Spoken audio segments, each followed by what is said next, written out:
এবং এই জ্ঞান অর্জন করতে গিয়ে আপনি যখন পা ফেলছেন, বাড়ির থেকে বের হচ্ছেন, আপনার পায়ের নিচে ফেরেশতারা সম্মানের পাখা বিছিয়ে দিবে।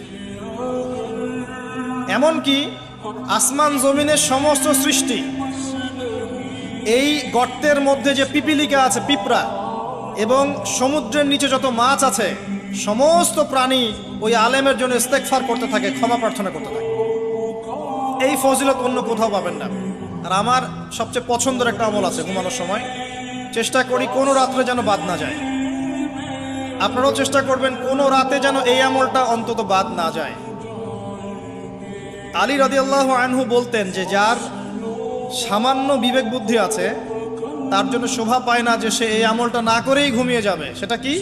সূরা বাকারার শেষের 3টা আয়াত তেলাওয়াত করবে। সূরা বাকারার শেষের 3 আয়াত অথবা 2 আয়াত পড়বেন, একই ফজিলত ইনশাআল্লাহ। কি ফজিলত? সারা রাত নফল নামাজ পড়লে যে নেকিটা পেতেন, আপনি এটা পড়ে ঘুমিয়ে গেলে ইনশাআল্লাহ সেই নেকি পেয়ে যাবেন। যদি আপনার নিয়াত থাকে তাহাজ্জুদের, ইনশাআল্লাহ আপনি পেয়ে যাবেন। এই যে কাজগুলো করে ঘুমালেন, আপনি 3 ঘন্টা বা 6 ঘন্টা ঘুমিয়েছেন, এই যে পুরো সময়টা আপনি ঘুমিয়েছিলেন, এই পুরো সময়টার জন্য আপনার আমল নামায় নেকি লেখা হবে। অথচ ঘুমের দরকার কার ছিল? আমার না আল্লাহর? কার স্বার্থ এখানে? আমার স্বার্থ। ওয়াজআলনা নাওমাকুম সুবাতা, ঘুমকে বানিয়েছি আরামের, বিশ্রামের মাধ্যম। বিশ্রাম আমি নিলাম, রেস্ট আমি নিলাম, আমি ঘুমালাম, আবার নেকিও কে পেল? আমি। কারণ কি? কারণ আমি ঘুমিয়েছি মুহাম্মদ সাল্লাল্লাহু আলাইহি ওয়াসাল্লামের তরিকা এবং সুন্নাহ অনুযায়ী, ডান কাত হয়ে। যদি পারেন অজু করে নিতে পারেন, আরো ভালো হয়। ঘুম থেকে উঠলেন, উঠে দোয়া পড়লেন। কি দোয়া পড়লেন? আলহামদুলিল্লাহিল্লাযী আহিয়ানা বা'দা মা আমাতানা ওয়া ইলাইহিন নুশুর। মাশাআল্লাহ। ঘুমানোর সময় কি পড়েছিলেন? আল্লাহুম্মা বিইসমিকা আমুতু ওয়া আহইয়া। অথবা আরো কিছু আমল আছে আপনি করতে পারেন চাইলে, যেমন সূরা মুলক তেলাওয়াত করতে পারেন। ফজিলত, আপনাকে কবরের আযাব থেকে বাঁচানো হবে ইনশাআল্লাহ। আপনি আয়াতুল কুরসি তেলাওয়াত করতে পারেন। ফজিলত, সারা রাত একজন ফেরেশতা আপনাকে পাহারা দিবে ইনশাআল্লাহ। আপনি সূরা ফালাক, নাস, ইখলাস পড়ে ঘুমাতে পারেন এবং হাত দুটোকে একত্রিত করে ফু দিয়ে মাথা থেকে নিয়ে যতদূর পর্যন্ত হাত যায় মাসাহ করতে পারেন। ঘুমের মধ্যে আপনার কোনো সমস্যা হবে না ইনশাআল্লাহ। ঘুমের মধ্যে অনেক সময় প্রবলেম হয় না? দুঃস্বপ্ন দেখে মানুষ, ভয় পায়, অস্থির হয়ে পড়ে। অনেকে বলে বোবা ধরা, বলে না যে বোবায় ধরেছে, মানে আপনি চেতনা এসেছে কিন্তু আপনি নড়তে পারছেন না, এমন হয় না? হয়নি কখনো জীবনে? আচ্ছা, মাসাহ করলে এটা হবে না ইনশাআল্লাহ। তারপরে 33 বার সুবহানাল্লাহ, 33 বার আলহামদুলিল্লাহ, 34 বার আল্লাহু আকবার। এরপর দোয়া পড়লেন, ঘুমিয়ে গেলেন। এছাড়াও সূরা কাফিরুন পড়তে পারেন, কুল ইয়া আইয়ুহাল কাফিরুন। আপনাকে আল্লাহ পাক শিরক থেকে বাঁচাবে ইনশাআল্লাহ। তো এই যে ঘুমালেন, নেকি হয়ে গেল। ঘুম থেকে উঠলেন, দোয়া পড়লেন, নেকি হয়ে গেল। এবার আপনি টয়লেটে যাচ্ছেন, টয়লেটে যাওয়ার সময় বলছেন কি? আল্লাহুম্মা ইন্নী আউযু বিকা মিনাল খুবসি ওয়াল খাবাইস। এই যে টয়লেট করছেন, এই সময়টুকুতে নেকি পাচ্ছেন। বের হচ্ছেন, বলছেন গফরানাকে। ওযু করছেন, বিসমিল্লাহ বলে শুরু করছেন। ওযু করার পরে বলছেন কি?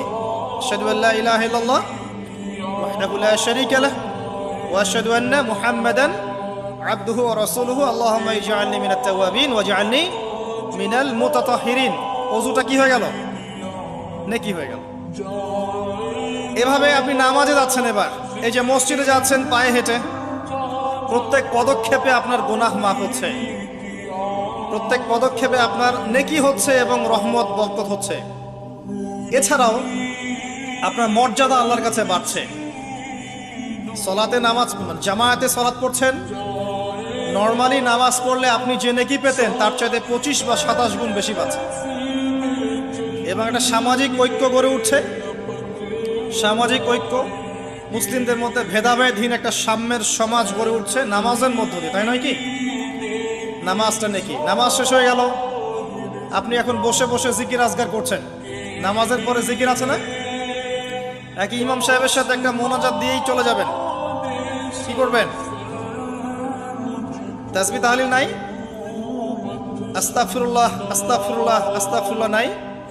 আল্লাহুম্মা আনকাস সালাম ওয়া মিনকাস সালাম তাবারাকা ইয়া যাল জালালি ওয়াল ইকরাম নাই? আল্লাহুম্মা আইন্নি আলা যিকরিকা ওয়া শুকরিকা ওয়া হুসনি ইবাদাতিক নাই? আয়াতুল কুরসি নাই? ফালাক নাস ইখলাস?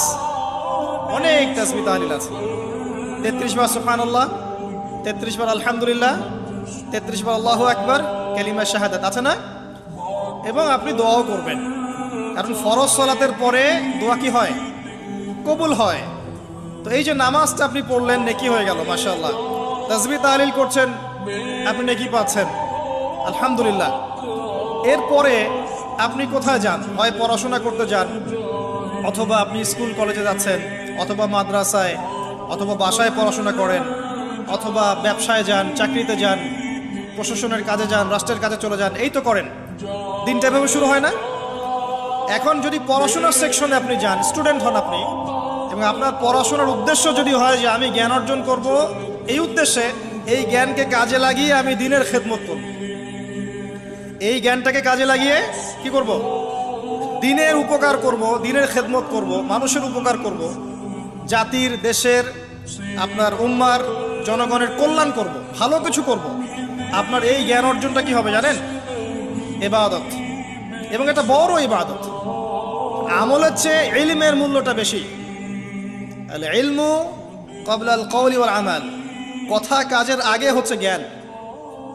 আর যারা মাদ্রাসায় পড়বেন এই উদ্দেশ্যে যে আমি এই জ্ঞান অর্জনের মধ্য দিয়ে উম্মাকে সংস্কার করব, নিজে দিন জানবো, মানুষকে দিন প্রচার করব, এবং দিনের প্রচার প্রসার প্রতিষ্ঠায় আমি আমার জায়গা থেকে ভূমিকা রাখবো। আমি মুহাদ্দিস হব, মুফাসসির হব, আমি ইনশাআল্লাহ বড় আলেম ফকি হব।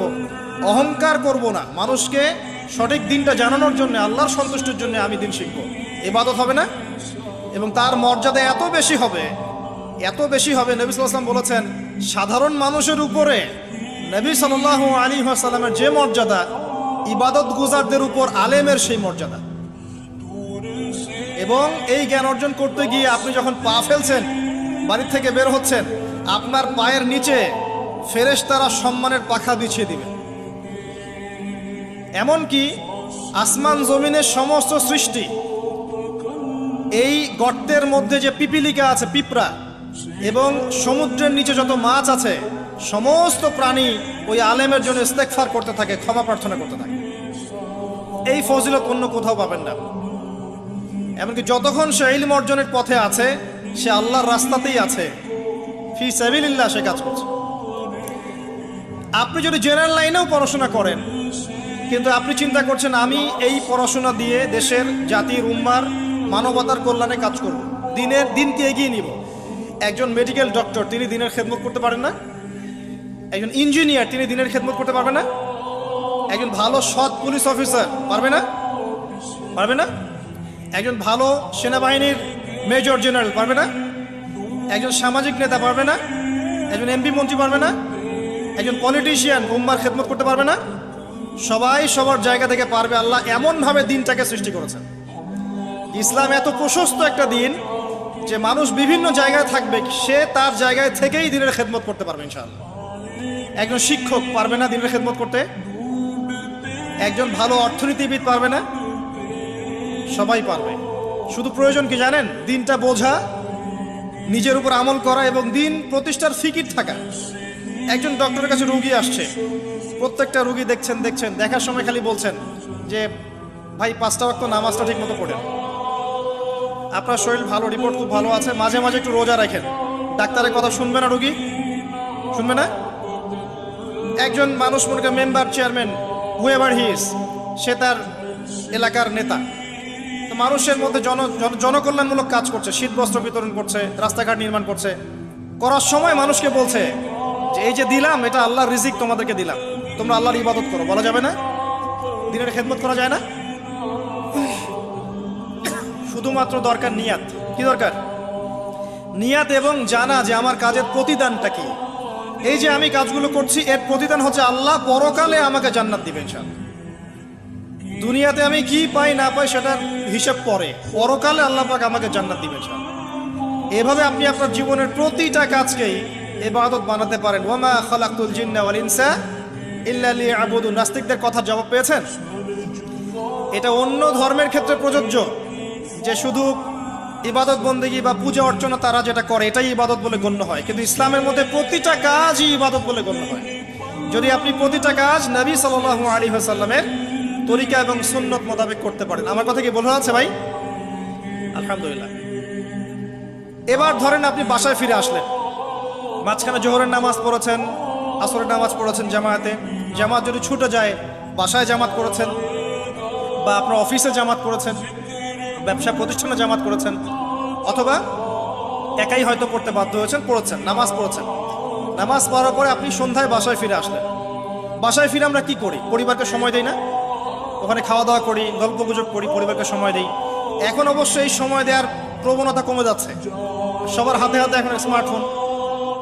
একটা বাসায় 10টা জগৎ, আর একটা বাসায় 10টা মেম্বার, 10 জনের 10টা ফোন, 10টা আলাদা আলাদা পৃথিবী একটা বাসার মধ্যে।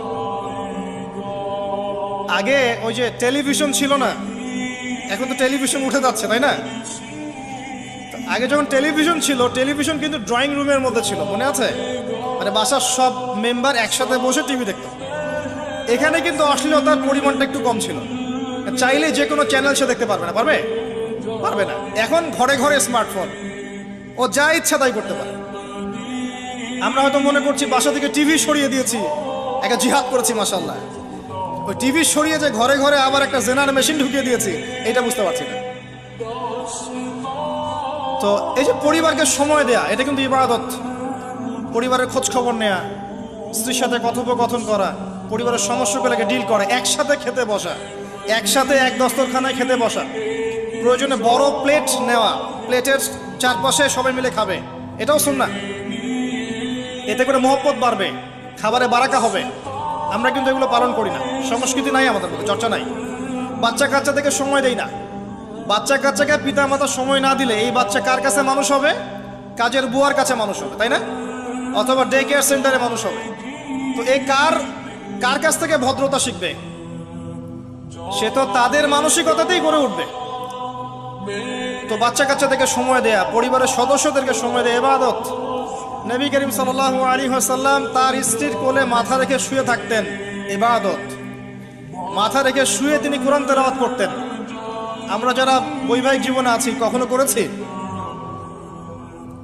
মাশাআল্লাহ। কয়বার করেছেন? বেশি করতে যায় না, বেশি করতে গেলে আবার সমস্যা আছে। সবকিছুর একটা কি আছে?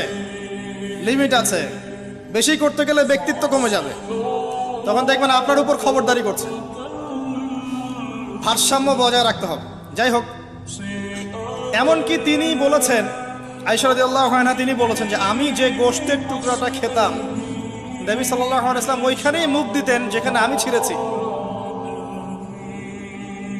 এবং রাতের বেলা দৌড় প্রতিযোগিতা করেছেন স্ত্রীর সাথে। প্রথমবার আয়েশা রাদিয়াল্লাহু আনহা জিতেছিলেন, পরে কয়েক বছর পর তিনি তাকে হারিয়ে দিয়েছেন, দিয়ে বলেছেন, আয়েশা আমি তোমাকে আজকে হারিয়ে দিলাম। এই যে সুন্নাহ, পারিবারিক সুন্নাহগুলো আমাদের মধ্যে উঠে যাচ্ছে না ভাই? পরিবারের সবার সাথে সময় দিতে হয়, খোঁজ খবর নিতে হয়, কথাবার্তা বলতে হয়। স্পেশালি বাচ্চাদের ব্যাপারে খেয়াল রাখতে হয়। বাচ্চা কাচ্চা যারা আছে এরা কাদের সাথে মিশছে, কাদের সাথে মিশছে, কাদের সাথে খেলছে, যে স্কুলে পড়ছে ওর পরিবেশটা কেমন, যে মাদ্রাসা যাচ্ছে ওর পরিবেশটা কেমন, ওকে কারা পড়াচ্ছে, কাদের কাছ থেকে দিন শিখছে, সে কাদের কাছ থেকে ইলম শিখছে, এগুলো জানা দরকার আছে। পরিবারের ব্যাপারে সচেতন থাকতে হবে। এই কারণে আল্লাহ পাক বলেছেন, কু আনফুসাকুম ওয়া আহলিকুম নারা, নিজে পরিবার, নিজে জাহান্নামের আগুন থেকে বাঁচো, পরিবার বর্গকে বাঁচাও। কিন্তু এখানে একটা কথা আছে যে সবার পরিবার কিন্তু একরকম হবে না। হয়তো স্ত্রী কথা শুনবে না, পিতামাতা কথা শুনবে না, সন্তান সন্ততি কথা শুনবে না। এক্ষেত্রে আপনার জন্য হেদায়েত কোথায় জানেন? ওই যে নূহ আলাইহিস সালামকে দেখেন, 950 বছর দাওয়াতি কাজ করেছিলেন, তার সন্তান কিন্তু ঈমান নিয়ে আসে নাই, তার স্ত্রী কিন্তু ঈমান নিয়ে আসে নাই। অতএব আপনি ঈমানদার হলেই যে সবাই আপনার কথা মেনে নেবে এমনটাও নয়, কিন্তু দাওয়াত দিতে হবে, চেষ্টা করতে হবে। এরপর যদি না করে তাদের লাকুম দিনুকুম ওয়ালিয়া দিন, তুমি তোমার হিসাব দিবা, আমি আমার হিসাব দিব। চেষ্টাটা বড় কথা। লূত আলাইহিস সালামের স্ত্রী ঈমান নিয়ে আসে নাই। আবার ফেরাউনের ঘরে দেখবেন ঈমানদার মহিলা পাবেন, আছে না? ফেরাউনের ঘরে ইমানদার মহিলা থাকতে পারে। আজকে আমরাও দেখি বাংলাদেশের প্রেক্ষাপটে পরিবারের কর্তারা অনেকেই ফেরাউনের মতো আচরণ করেন, কিন্তু স্ত্রীরা মাশাআল্লাহ ইমানদার। এবং অনেক অনেক দেখা যায় যে এক্সকিউজ আমাদের কাছে আসে যে পরিবারের কর্তা করে না, কিন্তু স্ত্রী পর্দা করতে চায়, মেয়েরা পর্দা করতে চায়, দিন শিখতে চায়, পরিবারের কর্তারা সুযোগ, এমন অনেক অবজেকশন কিন্তু আসে আলেমুল আমাদের কাছে। তো মনে রাখবেন, সব সময় যে পরিবার সবার একরকম হবে এমনটা জরুরি নয়। পরিবার নূহের মতো হতে পারে আলাইহিস সালাম, লূত আলাইহিস সালামের মতো হতে পারে, আবার মুহাম্মদ সাল্লাল্লাহু আলাইহি ওয়াসাল্লামের মতোও হতে পারে। আমাদের কাজ হচ্ছে পৌঁছে দেয়া, তা'মুরুনা বিল মা'রুফ ওয়া তানহাউনা আনিল মুনকার, এতটুকু। আপনি আপনার অধীনস্থদের উপরে কঠোর হতে পারবেন, যেমন আপনার স্ত্রী এবং সন্তান সন্ততি। কিন্তু আপনার বাবা নামাজ পড়ে না, যার বয়স 60 বছর, আপনি কি তাকে পিটাতে পারবেন? পারবেন না। কিন্তু আপনার সন্তানের বয়স 12 বা 15, সে নামাজ পড়ে না, আপনি তাকে মারতে পারবেন না? এই হলো অবস্থা। পরিবারকে সময় দিতে হবে তাদের হেদায়েতের জন্য, এটা কিন্তু ইবাদত। এমনকি স্ত্রীর সাথে যে সময়টা আপনি কাটাচ্ছেন, অন্তরঙ্গ সময়, এটার জন্যও আপনি নেকি পাবেন। সাহাবায়ে কেরাম বললেন, ইয়া রাসূলুল্লাহ সাল্লাল্লাহু আলাইহি ওয়াসাল্লাম, এই কাজটা তো আমরা প্রবৃত্তির মানে যে তাড়না, এটা নিবারণ করতে গিয়ে কাজটা করি, এর জন্যও কি নেকি পাবো? নবী সাল্লাল্লাহু আলাইহি ওয়াসাল্লাম বললেন, এই কাজটা তোমরা যদি অন্য কারোর সাথে করতে তোমাদের কি গুনাহ হতো না? সাহাবীরা বললেন, হ্যাঁ গুনাহ হতো। অতএব এই কাজ তুমি যদি স্ত্রীর সাথে করো, ইনশাআল্লাহ তুমি নেকি পাবে।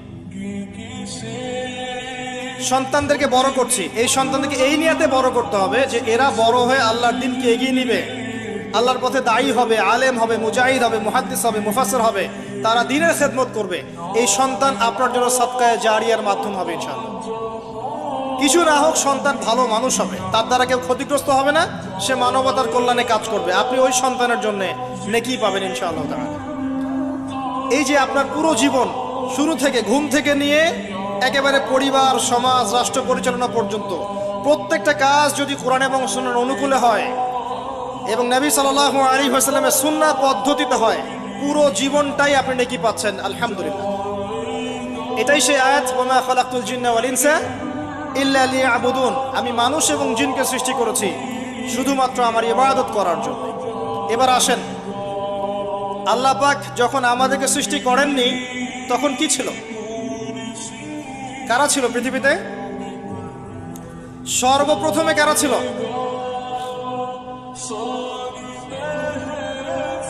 পৃথিবীতে আমরাই প্রথম প্রজাতি নই। আমরা তো এখন মনে করি যে পৃথিবীটা আমাদের, তাই না? আমরা এলিয়েন খুঁজে বেড়াই, অন্য গ্রহে প্রাণী আছে কিনা, অথচ বোকা মানুষরা নিজেই জানে না যে এই পৃথিবীর আমরাই বাসিন্দা ছিলাম না। আমাদেরকে জান্নাত থেকে এই পৃথিবীতে পাঠানো হয়েছে। এই পৃথিবীতে আমরা ছিলাম না, এই পৃথিবীতে অন্য প্রজাতি ছিল, অন্য মাখলুক ছিল। আল্লাহু আ'লাম বিসওয়াব, তারা কারা ছিল? প্রথমে আল্লাহ একা ছিলেন, কেউ ছিল? হুয়াল আউয়াল, তিনি প্রথম, এবং সবশেষে আল্লাহ পাক একা থাকবেন, কেউ থাকবে? কুল্লু মান আলাইহা ফান, আছে না আয়াত? প্রথমে আল্লাহ একা ছিলেন, শেষেও আল্লাহ একা থাকবেন। হুয়াল আউয়াল ওয়াল আখির ওয়াজ যাহির ওয়াল বাতিন ওয়া হুয়া বিকুল্লি শাইইন আলিম। আল্লাহ একা ছিলেন, এরপরে আল্লাহ পাক সৃষ্টি করেছেন আরশ। আরশ মানে আল্লাহ পাক বিশাল সৃষ্টির মধ্যে সবচেয়ে বড় সৃষ্টি হচ্ছে আরশে আজিম। এই আরশে আজিমের নিচে আল্লাহ পাক ছায়া দিবেন কিয়ামতের মাঠে। কয় শ্রেণীর ব্যক্তিকে? 7 শ্রেণী না 6 শ্রেণী? কয় শ্রেণী? হ্যাঁ, 7 শ্রেণী। তার মধ্যে 1 শ্রেণী হচ্ছে তারা যারা তাদের যৌবন কালটাকে আল্লাহর পথে বিলিয়ে দিয়েছে। এই একটা হাদিসই যথেষ্ট যুবক ভাইদের জন্য, যুবতীদের জন্য, যারা তাদের যৌবন কালটাকে আল্লাহর পথে বিলিয়ে দিয়েছে, এদেরকে আল্লাহ পাক তার আরশের ছায়ায় ছায়া দিবে। ওই দিন ওই ছায়া ছাড়া কোনো ছায়া থাকবে? আল্লাহ পাক আরশ সৃষ্টি করেছেন, আরশটা ছিল পানির উপরে। কার উপরে? কানা আরশুহু আলাল মা, তার আরশটা ছিল পানির উপরে। এরপর আল্লাহ পাক 6 দিনে সৃষ্টি করেছেন পুরো মহাবিশ্ব। কয় দিনে? 6 দিন। আমাদের দিনের মতো দিন না, আল্লাহর কাছে শুধু যে কিয়ামতের দিনটাই আমাদের হিসেবে 50,000 বছরের সমান। কত বছর ভাই? 50,000 বছরের সমান একদিন, কিয়ামতের দিন। কিয়ামতের দিনের কি দরকার ছিল? কি মনে হয় আপনাদের? কিয়ামতের দিনের কি দরকার ছিল? ছিল। যদি কিয়ামতের দিন না থাকতো তাহলে পৃথিবীর সব জালেম পার পেয়ে যেত। কিয়ামতের দিন আছে বলেই কোনো জালেম পার পাবে না, কোনো মাজলুমের চোখের প্রাণে বৃথা যাবে না, কারণ কিয়ামতের দিন আছে। এটা হচ্ছে মাজলুমের আশার দিন আর জালেমের জন্য হতাশার দিন। কিয়ামতের দিন না থাকতো তাহলে সমস্ত ব্যভিচারী, ধর্ষণকারী, জালেম, ফাসেক, আল্লাহদ্রোহী সবাই পার পেয়ে যেত না। আল্লাহ পাক পার দিবেন না বলেই কিয়ামতের দিন রেখেছেন। ছোটবেলা আমরাও মনে করতাম যে মানুষের জন্ম নিয়েছে, কি ভুলটা করলাম, হিসেব নিকেশ, জান্নাত জাহান্নাম, কত সমস্যা। যত দিন যাচ্ছে বুঝতে পারছি যে ভাগ্যিস কিয়ামতের দিন বলে একটা দিন আছে, না হলে জালেমের এই জুলুমের কোনো বদলা হতো না আর মাজলুম তার অধিকার ফিরে পেত না। তো 50,000 বছরের সমান ওই দিন মানুষ অস্থির হয়ে যাবে এই কারণে বিচার শুরু হচ্ছে না কেন। একবার আদম আলাইহিস সালামের কাছে দৌড় দিবে, একবার নবী নূহ, একবার মূসা, একবার ঈসা, একবার ইব্রাহিম, সবাইকে রিকোয়েস্ট করবে মানুষ দলে দলে গিয়ে যে আল্লাহকে বলেন অ্যাটলিস্ট বিচারটা যেন শুরু করেন। অপেক্ষা করা কাজটা কষ্টকর না ভাই? কারোর জন্য অপেক্ষা করা কষ্টকর না? অপেক্ষা করতে করতে ঘামে একদম গলা পর্যন্ত ডুবে যাবে। আল্লাহ পাক হেফাজত করুন আমাদেরকে। ওই 7 শ্রেণীর মানুষের মধ্যে আল্লাহ পাক আমাদেরকে আশ্রয় দান করুন, আল্লাহুম্মা আমিন। এরপরে যেটা বলছিলাম যে এই 50,000 বছরের সমান দিনে একজন ব্যক্তি আপনার আমার জন্য সুপারিশ করবে, তার নাম কি? এবার হাত উঁচু করেন, কতজন আপনাদের মধ্যে ওই ব্যক্তির সাল্লাল্লাহু আলাইহি ওয়াসাল্লাম তার জীবনী পড়েছেন জীবনে একবার? অনেস্টলি বলবেন, সততার সাথে হাত নামান।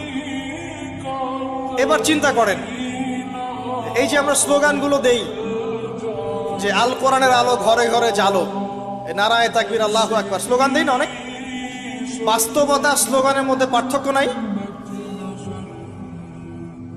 যখন আপনি দেখবেন প্রতিটা যুবক বা প্রত্যেক ব্যক্তি আমাদের সমাজের মধ্যে নবী সাল্লাল্লাহু আলাইহি ওয়াসাল্লামের জীবনী সম্পর্কে ভালো ধারণা রাখে, কুরআনুল কারীম মাশাআল্লাহ তেলাওয়াত করতে জানে, কোরআনের অর্থ বোঝার চেষ্টা করে, মাশাআল্লাহ হকপন্থী আলেম ওলামাদের কাছে যায়, আত্মশুদ্ধি অর্জন করে, হালাল খায়, পারিবারিক আদর্শ সুন্দর করে গড়ে তোলার চেষ্টা করে, ন্যায়ের পথে থাকে, অন্যায় করে না, তখন অটোমেটিকলি কোরআনের আলো ঘরে ঘরে জ্বলবে না?